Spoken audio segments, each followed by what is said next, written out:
Hi there, it's Meonicorn, and today I'm here to talk about the books that I read in the past few months.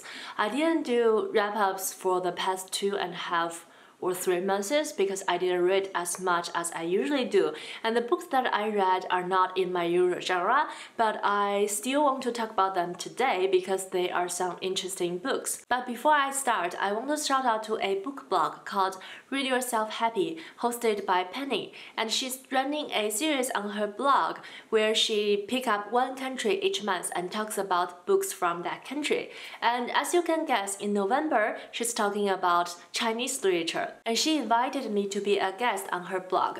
So I wrote a post where I recommended 7 books from the past 70 years in China. And there are a lot of books on the list that I haven't mentioned on my channel before. So if you are interested in some of more Chinese books to read, I'll leave a link of my post, and also I will leave a link of Penny's blog down below in the description box. And with that being said, let's dive into the wrap-ups.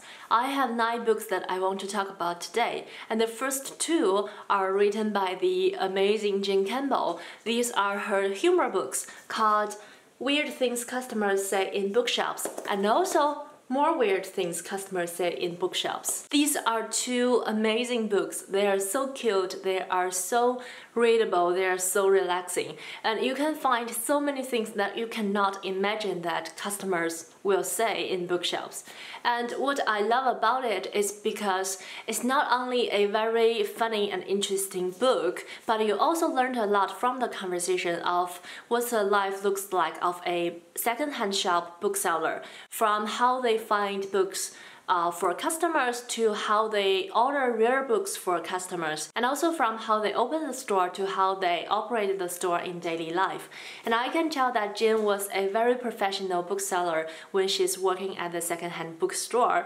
And also I think it's a very cozy and suitable reading for the holiday seasons. And then I have another very cute book called The Social Guidebook to Norway by Julian S. Bariller, and this is a very interesting book about the culture in Norway and the culture differences between Norway and the rest of Europe, especially France, because I believe the author was a Frenchman and he lives in Norway for such a long time, so he wrote this book. And because I'm very interested in Norway as a country, so I am actually studying Norwegian now, and this book was recommended to the whole class by one of our classmates, and I really like it. If you are interested in Norway, this is a very interesting small book that you can learn the culture from. And then I got another illustrated books called Tokyo Storefront.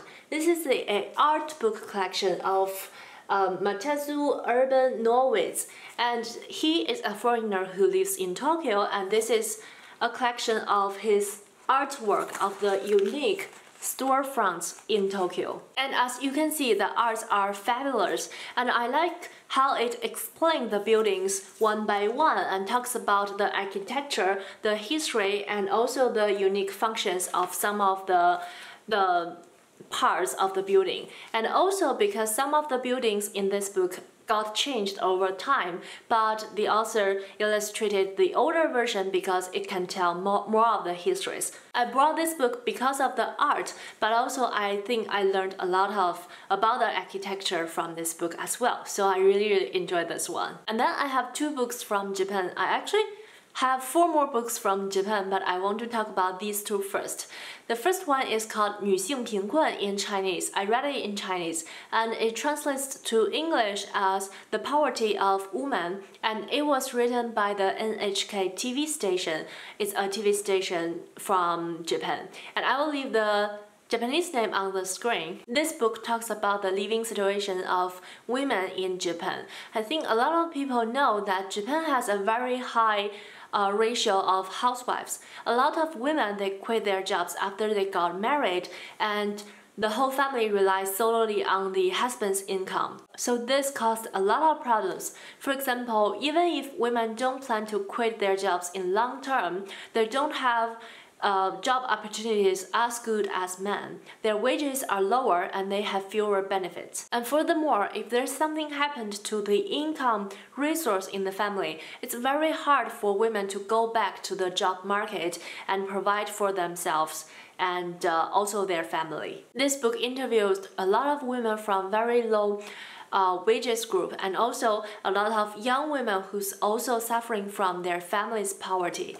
And I think it's a very depressed read because after you read about all the facts and all the problems that the society need to solve, you don't see any plans or hopes in the book. And the second very depressed book is called 老后破产, and it translates to English as The Broke Seniors, and I'll leave the Japanese title on the screen as well. This book talks about the large amount of aging population in Japan.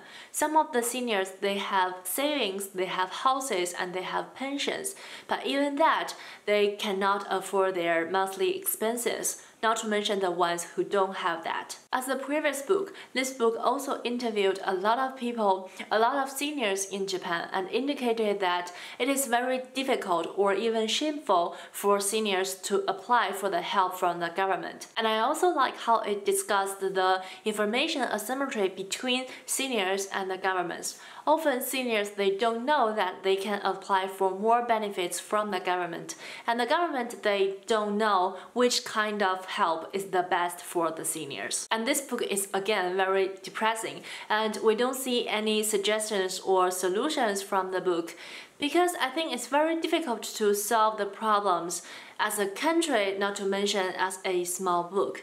And also this book is very scary for me to read because in China, we also have a upcoming or already came problems caused by the huge amount of aging population and the imbalance or imbalance structure of our demographics. And people say that Japan is China in 20 years. So we can foresee a lot of problems are coming to us, but it's very hard to get a solution because of the structure of the society. So I think that's a very scary thing for me.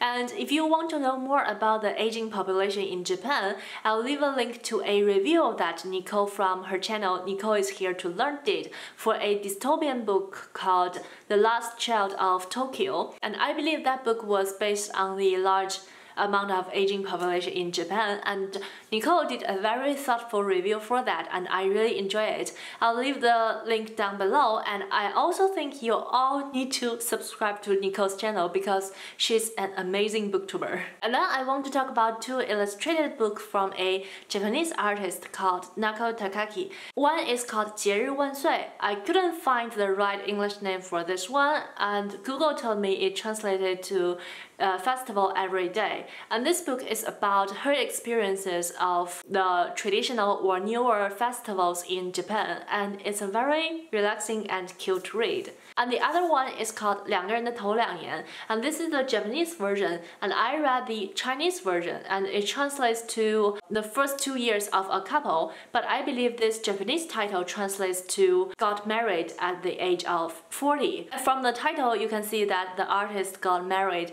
at her age of 40, and as a longtime fan of hers, I am very happy for her because she is famous for her series called Living Alone, and she illustrated books such as Living Alone for the first year, Living Alone for the 5th year, Living Alone for the 9th year, and Living Alone for many years that both her and us, the readers, that don't want to count. So I'm very happy for her that she got married and even had a baby, even though that means her Living Alone series was ended, but I believe the new series of the two people together will be equally fascinating. And the last book I got here is called Legends of Condor Heroes by Jin Yong, and this is a Chinese fantasy, or also called wuxia novels, that I recommended in my Chinese fantasy videos. I'll leave the video down below. It's mainly talking about a man called Guo Jing who's raised by the Mongolian, and he went back to China because of a promise that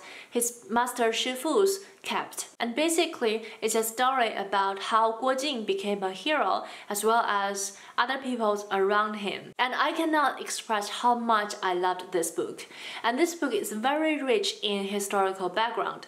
To be honest, I tried to read it when I was at high school, but I don't have the patience for the historical backgrounds. But this time I really enjoy it. And as a person who's not an expert in history, I found the writings of the historical background is very interesting, is enchanting and very catching. And also it has a lot of other characters besides Guo Jing, but all of them are well-rounded and all of them has amazing stories and personalities, and I just love them. And there's a girl called Huang Rong in this book. I don't know if you remember, but she was my crush for the first half of the year when I did the mid-year check-in video, and she is just so smart, so cute, and I just love her so much. And this is the first volume of the book, and it has been translated into English in this year for the first time, and the second volume will come up next year, I believe. And I love it so much. I highly recommend it. If you like fantasy, try some of the Chinese fantasy. They are amazing. And that's all I want to talk about today. Let me know if you are interested in any of the books. And also don't forget to check out Penny's blog and also Nicole's channel.